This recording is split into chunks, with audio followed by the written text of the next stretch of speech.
Welcome in, fans. The game is in the books. The inaugural season is off to a incredible start with the Utah Hockey Club winning their home opener. Now the current winningest franchise in the NHL. And the Two Line Pass podcast is going to bring you some keys to the game. In case you didn't see it, Ryan, Dustin, how about that win, boys? How about that win? That was impressive. That especially that first period. I'm not sure if I've ever seen a more dominant period of hockey in that first period. I don't know if they were just riding the high of the Delta Center crowd for the season opener / home opener, but very impressive game. Ryan, how'd you feel about it? How'd you feel about the victory, the first one? It felt good. We needed that as a franchise. I feel like that was going to be the key to the whole season, is winning our first game, especially at home. Didn't like that second period at all. Didn't like the first 14 minutes of the third period at all. That we got to work. That's my big takeaways. We still got some work to do. It was a good win. We still. The win exposed some things amongst the team that I think the fans are going to be using the high of, oh, we won the game, and it's like, hey, whoa, yeah, we won, but let's cover some stuff here first. Winning masks all the problems. Well, let's go over the game itself. So if you haven't already seen, maybe you missed it, maybe you've been traveling, maybe you've been waiting for this episode to drop before you actually go look up the game. But so the Utah Hockey Club got their first win. It was a 5-2 win over the Chicago Blackhawks. Jumped out to an early 2-0 lead in the first, then a 3-0 lead midway through the second, and it looked like Utah was going to absolutely steamroll and run away with it. And then in the third, Chicago comes back, 2 goals, and they really controlled the third period. Utah did not have a good third period until Ryan. You gave them till the 15-minute mark. I'd give them until 18 minutes in, really until Chicago pulled the goalie. And one of the takeaways is going to be about the man advantage. And then Dylan Guenther nets the empty netter, and that sealed it. And then the fifth goal, which shocked everybody in the arena, but what a great win in terms of just the atmosphere. I was fortunate enough to get to go to the game. Thank you, Utah Hockey Club. And I got to tell you, the festivities outside the arena were a lot of fun. There was a lot of growing pains. I think there's things they learned, but I'm trying not to judge them too harshly. But the party was rocking, and the place was just incredible. Say what you will about a venue not designed for hockey, that crowd was there and excited to watch hockey. And the seats, I was in the obstructed view, and it wasn't as bad as I thought it was going to be. I really didn't. And so that's my big takeaway, having been there, is that I don't think that the obstructed view seats and the arena not being designed for hockey is going to be too detrimental early in the seasons. And I say this with all confidence. Obviously, the Arizona probably had all confidence that they were going to get it fixed too. But I do have all confidence that Ryan Smith is going to either force Salt Lake's hand or get a deal done. And he's either going to rebuild the Delta Center in its entirety or remodel it. And it's going to be one of the premier venues in the country for both NBA and NHL. But that venue itself, it was rocking. You guys saw it on national TV. The place, it may not have seemed loud on TV. I don't know. I haven't seen the highlights on the TV yet, but man, that place was real loud, especially the Let's Go Utah chants. There was a Spicy Tuna chant that rocked the building. And then anytime somebody has a beer on the Jumbotron, the place goes nuts. The place goes nuts. I saw a tweet, $120,000 more in beer sales than any other event in the Delta Center's history. So I don't know how true it is. I didn't fact check it, but the NHLers, the fans, they love their beer. But that was my big takeaway. And from you guys watching on the ESPN broadcast, what was your perception of the venue? Did it get discussed at all? Did anything matter? I mean, with the venue kind of takes a backseat to the production of the game when it's televised. But how did you guys feel about the venue and the broadcast? The venue sounded loud on the broadcast. Admittedly, not as loud as some of the venues I've heard in the NHL, but a lot of those were like postseason Stanley Cup playoff type atmospheres, which are going to be just from puck drop until the final horn, just going to be a raucous crowd. So it's a little unfair to compare the two, but the crowd was impressive. Probably not one of the, like, I believe you texted us last night and said it's not the loudest barn in the league, but it's sound like it held its own. But the game from the TV was pretty good. It might have just been my TV, but it didn't seem that loud. But that could have just been my TV. What do I know? Also, it looked like there were a bunch of empty seats, but that might have just been like getting up and not understanding how hockey works and that you're not supposed to move around during play. Like towards the ice level, it kind of looked like there were more empty seats than I expected to see, especially considering it was a sellout. Maybe that was just something I noticed. I thought that was a little weird, but the game looked good. I enjoyed it. I was actually looking to try to see seats because I'll tell you, before the game, like, it was so crowded in like any team store or any merchandise booth or anything. It was so crazy. We're talking lines of like 200 people just to pay. The ushers are, you got to let 4 people out so 2 people can go in type thing. And trying to decide, are you in line to pay, which is wrapping around the store 16 times. I actually expected that to diminish the crowd more, and I did not see it, at least from my perspective. I felt like the fans were in their seats for a good majority. Now, I'll tell you one thing that maybe was deceptive is because we don't have public we don't have authentic jerseys for sale yet, right? So right now it's just like a mismatch of anybody's just grabbing any t-shirt or hoodie they can find, and there's no color scheme or anything, but once the jerseys are publicly available, I will say the Chinese jerseys, the knockoffs, were actually real good. So if you want to go order a Chinese knockoff jersey, they look pretty real. But once we get in the, of what is to be expected in terms of a color coordination, it's going to look a lot more cohesive, which I think is what really makes some of the premier NHL stadiums look so amazing, is because everybody's wearing the same type of jersey, everyone's wearing the same color, and it just feels good. Whereas in the Delta Center, there was all 17,000 fans and every seat was taken, but it didn't seem cohesive because we were all wearing different colors. Nobody put on the free t-shirt we got, not many at least. We all wanted to save those. I think to Ryan's point about maybe fans didn't know like the courtesy of not getting up while the puck is in play, while action is going. I did see a few people on TV getting up and walking up and down the steps, down the rows of seats to go get whatever they wanted from concessions during the actions. Hopefully, as a fan base, we learn the common courtesies of how to fan. And like you said earlier, $120,000 in beer sales alone. So there were plenty of people hitting up the concession lines. So maybe that's where they were. Hey, if you didn't know your hockey etiquette, you can always listen to the Two Line Pass podcast. We've got an episode to help you out there. But let's move into our takeaways from the game itself. There was a lot to talk about on the ice, a lot of things we liked, a lot of things that we need to see some improvement on. And I'm curious to see what stood out most. I've got some things that stood out to me most. But Ryan, what were your keys, the things that stood out to you most, both positive and negative?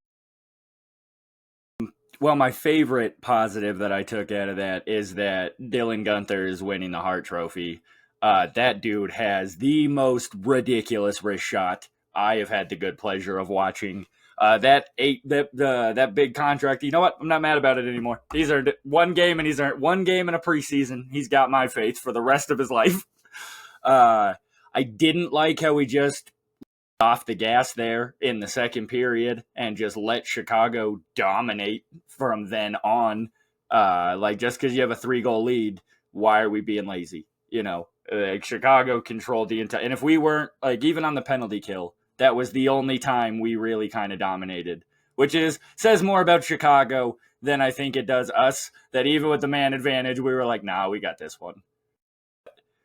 Other than that, those are my big takeaways. Is we kind of gave up there after we got not gave up, but we really let off and kind of let the intensity fall back in the second period. Maybe that was we dumped a lot out in that first period, and we just kind of like needed a rebound in the second, and then in the third, kind of saved the game. But other than that, yeah, I thought it was a good game, and the guys look good. And I wonder how much that the emotion of it all, of the whirlwind of emotions, it's finally coming to a head. Of you've moved from Arizona, now you're to Utah. Of course, you had preseason games and stuff, but this is it. This is the first one. Who knows what type of speech or anything they were given before the game to either add pressure, take away pressure, or maybe none of that. And it was literally just, these are professionals. And it was like, okay, we got a job to do. It doesn't matter where we're playing, we're professionals. But I have to assume that there was a little added element of call it pressure or adrenaline or something. And that really propelled them through the first period. But yeah, like you said, I think that maybe they got too complacent, or they came down from the high and then they just kind of fell back to the lowest level, the basement level that this team is capable of playing at, which is a fear, because that's kind of where they've been stuck for the past 3 years of never been able to get over that hump. Yeah, I'm not sure the energy levels, but Dustin, what did you see out of the guys? So Ryan touched on my biggest takeaway from that game. Ryan touched on it was the penalty kill. There were, I believe Chicago went on the power play 4 times in that second period, and I mean, for as bad as that second period went, especially with penalties, and Chicago controlled the puck and had it in their attacking zone for the majority of that period, Utah's penalty kill was really, really impressive. There were at least 1 or 2 of those where Utah got more and better looks at goal opportunities on a shorthanded attack than Chicago did for the duration of their power play.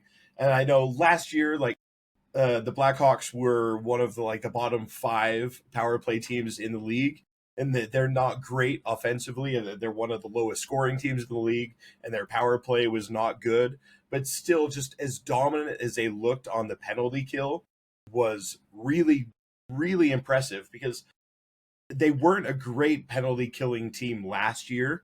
So it was sort of like a bad power play team against what was a bad penalty kill team. But they just looked dominant in that aspect of the game, which was my biggest takeaway. Yeah, and I'd like to see that improvement, and maybe it's the addition of the defenseman that we added that kind of increased that penalty kill capacity. But absolutely blanking them on the power play. One note: so they sent out a survey for the attendees about what they could improve upon and something. When you're at the arena, there's very little indication of the power play. It's a very small part on a very big jumbo board, and I was getting so mad because I didn't know how much time was left on the power play. And they have 16 different ginormous LED screens, and you can't figure out how much time is left on the power play. Thank goodness it didn't matter, and we killed all of them. But would like to see that, and hopefully that penalty kill in general. My gripes about being able to see the time notwithstanding, the actual penalty kill unit itself played out of their mind and backstopped, I think, by one of the biggest factors that allowed us to win the game, and that's Connor Ingram. And he absolutely kept us in the game when things started to go south. When the team started to get down, he made some incredible saves. And even the 2 goals, the one was definitely deflected, and I can't remember. No, the first one was that beautiful backhand to where nothing really he can do, right? It's a turnover, a bad turnover by Utah. Nothing Ingram can do. And then second goal was not his fault either, and he did everything he could. And Connor Ingram, I thought, was really the story of the second half of that game, going from a absolutely dominant offensive game in the first half of the game to needing Connor Ingram to step up in the way he did. And he did. And we talked about this, right? Like, that's the guy that we got. That's what we love about him, is he has that ability to step up and take over a game and keep the team in it against those odds. Now, obviously, it's Chicago, right? They're going to be one of the worst teams in the league. So can he do that against a team like Edmonton, against a team like Vancouver, against a team like Colorado, and then out of the East against the Rangers and Boston and Florida? Can he? We're going to find out. I think he can. It's just a matter of, will he be able to do enough? Because we have countless stories of goalies who do everything they can, but they can't score the goal. They can't score, right? Their job is to tend the net, and they can't score. And so if we don't get that offensive explosion, it doesn't matter what Connor Ingram does. But I was really happy with the way he played. And obviously, like you said, Dylan Guenther was, I mean, he's going to make the All-Star team this year. I mark my words, Dylan Guenther is going to make the All-Star team. Dylan, don't take my Guenthers, is going to catch on and go nationwide. It's like he's an absolute lock for one of the best players on the team this year. Going to get his jersey, and it's going to be great. Going to be great. I thought the defenseman played well. I thought Sergachev, he was almost credited with the goal, and then it was tipped by Barrett Hayton. Ian Cole played really well, but there was way too many turnovers and giveaways. We were very sloppy with the puck, but we are incredibly fast through the neutral zone. I don't know if that came across on the national broadcast, but we are a fast team. So like we said, we're small, but we are fast, and that's going to be fun to watch if we can control the puck. Because if we keep losing the puck trying to be too speedy with it, it's not going to help. But yeah, so Ingram, Guenther, and then the takeaways you got to clean up those turnovers, because we cannot turn the puck over against good teams. Otherwise, they will absolutely capitalize in ways that the Blackhawks were incapable of capitalizing on. Now, I don't say this to take anything away from Connor Ingram. Because he did play great. He did play a really solid game. I'm not sure if you can take inanimate objects out to dinner, but if you can, you probably should take some metal from the Delta Center out to dinner, because Chicago clanked iron, I believe, 4 times in that game. So just a smidge in one other direction, and it could have gone bad, but that's not to take anything away from him. But Chicago did clink iron 3 or 4 times in that game. All the good goalies are lucky. You gotta tap the posts occasionally, say thank you, friends. And we had at least one extremely close. The stadium thought it was in, and then the first time we almost scored the empty netter that was off the post, which should negate the icing. It should negate the icing, just like if it hit the goalie. But that could also count as a shot on goal. Literally hit the goal.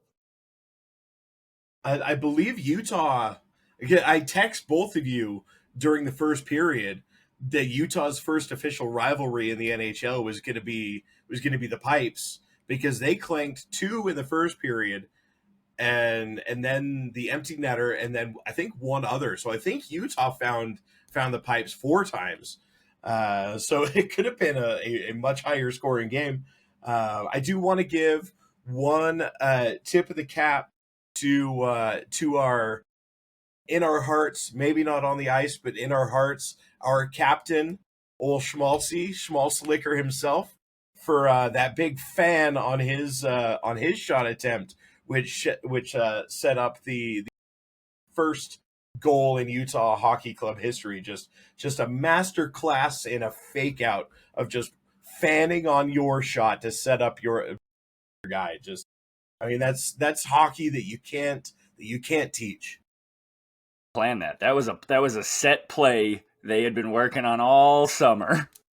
He got credited with the assist, and he got 2 of them. He got 2 assists. Ryan, did you have a takeaway that you were going to jump in with? Just one more. I wanted to give a shout out to Sean Dursey.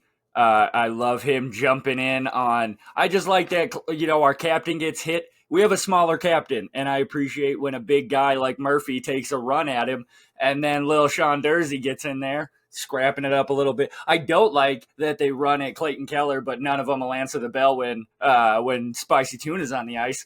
Cowards in Chicago. Yeah, shout out to Dursey. I don't think he necessarily lost that fight. Yeah, he got some rib shots in, but he landed one good punch to the face, and then he got a cup. Didn't appreciate the talking shit part. It's like, you don't get to get thrown down and then get up and talk shit, buddy. Like, just go to the penalty box. Just both of you go to the penalty box. That man had you in the missionary position on the ice. I don't think you should be skating off, chirping at him after he was just raw dogging you on the ice. But like you said, he did get his fair share of licks in that fight.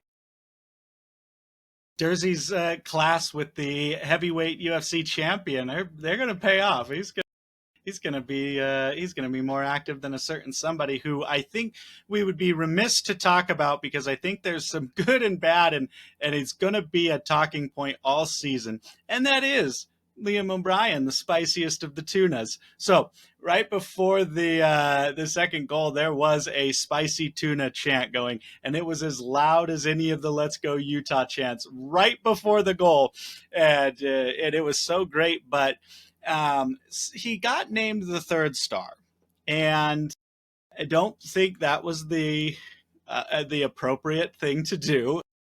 I don't think he earned the third star. Maybe if he had fought, maybe, but no, he didn't really do much. He had a kind of an open shot, but there's a reason he led the league in penalty minutes and not in goals. He's not a natural goal scorer, but I'll tell you this. He has 100% positioned himself as a marketable fan favorite. And I was thinking about this, and I was like, why? Like, why is he marketable and nobody else is? And then it kind of dawned on me, and this is going to sound bad, but vast majority of hockey players are very generic white dudes. They are very generic white dudes that if you were walking down the street, you would not know them. You'd maybe think, hey, that's a handsome fella, but they're just generic white guys. Tuna's got the red hair, the Viking flowing locks. He already established himself as the tough guy who's going to pump up the crowd, and the crowd loves him. They love him, and anytime he is on the ice with that hair, people pay attention. I was listening to some people that you could tell they were fans, but maybe more on the casual side, but they knew his name, right? They knew Spicy Tuna, I will say.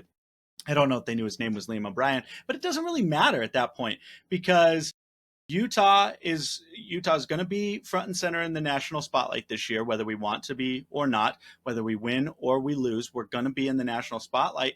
And locally, if you're trying to grow a sport, right, but half of your potential target audience thinks that the only part of the sport is fighting, why not put your enforcer out there as a marketable guy who's very noticeable? You can absolutely tell him apart from the other guys on the team, which that's not the case. Like when we watch the players come, when they're in their suits, some of them, if you don't know, you don't know who they are, but you cannot mistake Spicy Tuna. He stands out from the crowd.